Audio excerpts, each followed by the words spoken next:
Hello, folks. Good morning, good evening, ladies and gentlemen. We are back on the show for the first round. For July the 20th. Y'all sit down and 2011. have a cup of coffee and listen to our show for the next 30 minutes. I want to mention our sponsors before we kick off. Benny's Supermarket, 806 South Union Street. Check out their weekly specials in the Daily World, if you get the Daily World. If you want some fresh okra from Denny Big Store, he got it on the vegetable line. And they got home-cooked plate lunches 7 days a week and good home-cooked soul food. Because I had a chance to enjoy my okra from Benny Big Store. It was very tender. Go Benny. American Bank and Trust Company since 1958. Ronnie Lachute and his fine staff over there is proud to say the bank is doing well, huh? Yeah. Doing very well. So visit them at the American Bank, and you can get them on their website at americanbankandtrust.net. And look, they got locations in Opelousas, Sport Barry, Lawtell, Crotch Springs, and Lafayette. Mm-hmm. So give them a shout and tell them we sent you.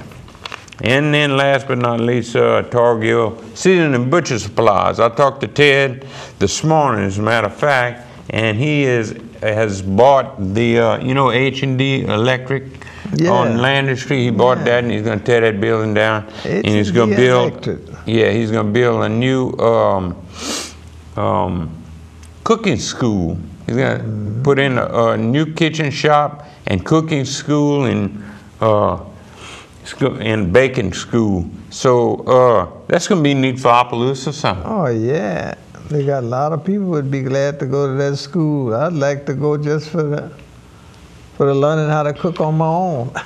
And yeah, we'll keep you posted on that as to times and things like that as we go along, because I know a lot of people would be interested in that.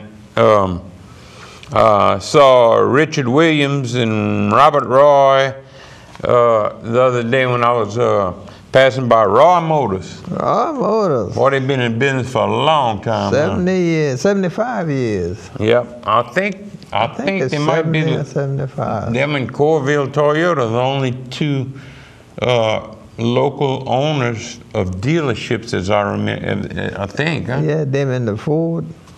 And the Ford. Yeah, that's all. That's a regular new car dealer, you know. Yeah, I was over in Chicago last weekend, and I had the pleasure of visiting. I went to wait, I'm gonna tell you. A bridal party.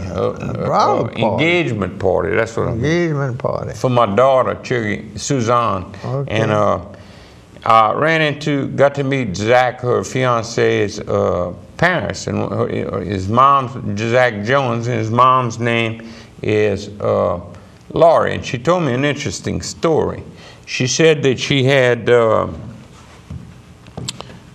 some surgery and stuff, and well, she had cancer actually, and she was taking this Darvocet, okay, and she'd take that Darvocet all the time for the cancer and stuff, and then she finally got healed, and she got quit taking the Darvocet, you know, and she started shaking and all kind of stuff. So you know what she'd do? She'd dance with her husband Gene. Is that right? Yeah. Instead of shaking, they just dance. That was pretty cool. Yeah. And that solved the problem, man. I want to commend Winton Vidrine and Tony Vidrine and all his staff at the Wildlife and Fisheries for doing such a great job, huh? The Wildlife and Fisheries.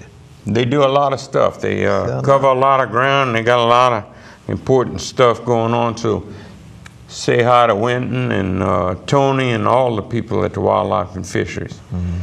Okay, this is what I wanted to tell you, man. I called for David Vitter. David Vitter. And he never responded. I called for Bustani, Charles Bustani, and his aide or one of his people, I don't know who he was, he said that Mr. Bustani does not return constituents' calls.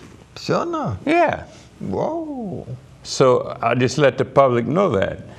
Don't call Bustani because he won't call you back. No, he don't have no time for you. His aide told me that the only time you could maybe talk to him is a town hall meeting. Is that right? Yeah. Is that a fine thing for a congressman? That ain't too good.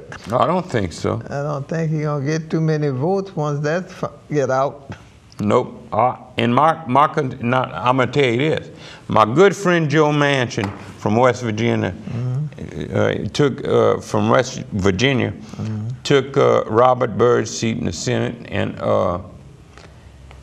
and he called me, and I said, I tried to call some congressional people in Louisiana, and I said, and I mentioned Bustani and Vitter and Mayor Landrieu, and he said, hold on, Mary's sitting right across the table from me. So Mary got on the phone, she said, Shawn, you didn't call my office. I'd know. I said, no, I got to tell you, Mary, I hadn't called yet. I was gonna, but I was figuring I'd get the same answer. She said, let me tell you something. You call anytime, and I'm gonna talk to you. Sure. So that's the only one out of the three that I can really commend for that, huh? Yeah, that's right. And she sounds like she's really interested in what's going on in Louisiana. Well, I know she is, you know. Interested in her public photos. That's her livelihood. She got to better be interested in that. And part of my stuff was about, okay, here's the deal. If we don't raise the debt ceiling, then we may not be able to, from what I'm understanding, give Social Security checks out, right? Yeah, that's what I understand. So think about the devastating effect that would have on the economy, because people depend on their Social Security checks to pay their bills and what have you. So if we didn't send them out and people couldn't pay their bills, then the electric companies get hit, the gas companies get hit, everybody, it has a ripple effect, you know? Yeah. And when that happens, we're going to have a riot all across the country. We're going to have people robbing each other to get what they want. Okay, yeah. And watch this. I took down a few notes, and I had a couple of things I wanted to pass on to my listeners. If we don't pass, of course, if we don't pass the debt ceiling, then we may be in some trouble. So, I agree, maybe we should pass that. But after you pass it, you start cutting. And I mean cutting. They gave $700 billion to an Egyptian company, or Muslim country, to renovate Muslim mosques. You think that makes sense? It does. How much money did we give away to foreign countries every year? Okay, one of the other things I have down here is drug testing. Okay, here's a guy that goes to work every day. He's been doing this for 30 years. He's subject to random drug tests. He pays his taxes every year. For 30 years he's been doing that, okay? And people that are on welfare and food stamps are not subject to a drug test. I'd like to know how many welfare and food stamp recipients could pass a drug test, or how many couldn't. And if they can't pass a drug test, don't give them the welfare or the check, yeah. The food stamps and what have you. Yeah. So think about that, folks. Okay, yeah, Greg Bolin and I were talking the other day.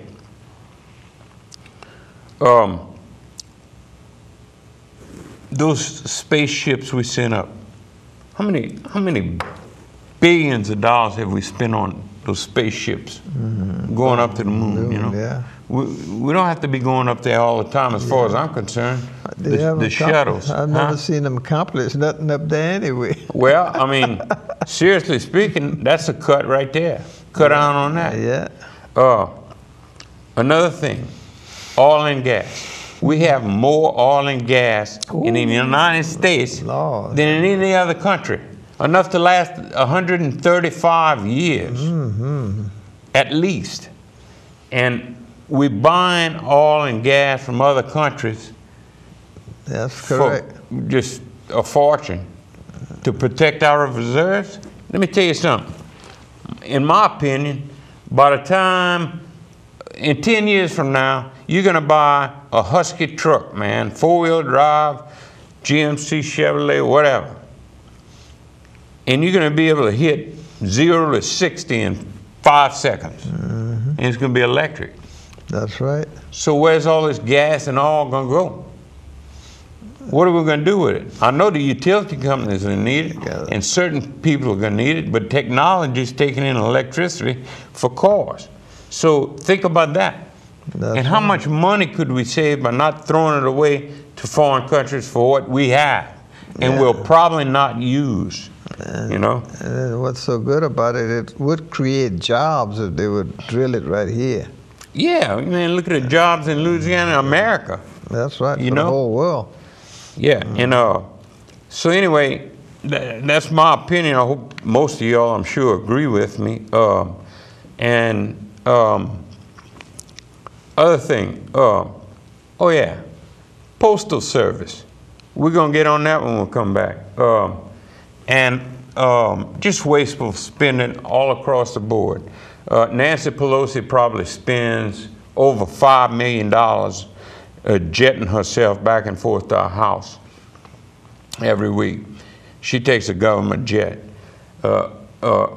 Obama there, he has taken more trips on the presidential jetliner than any president ever in history.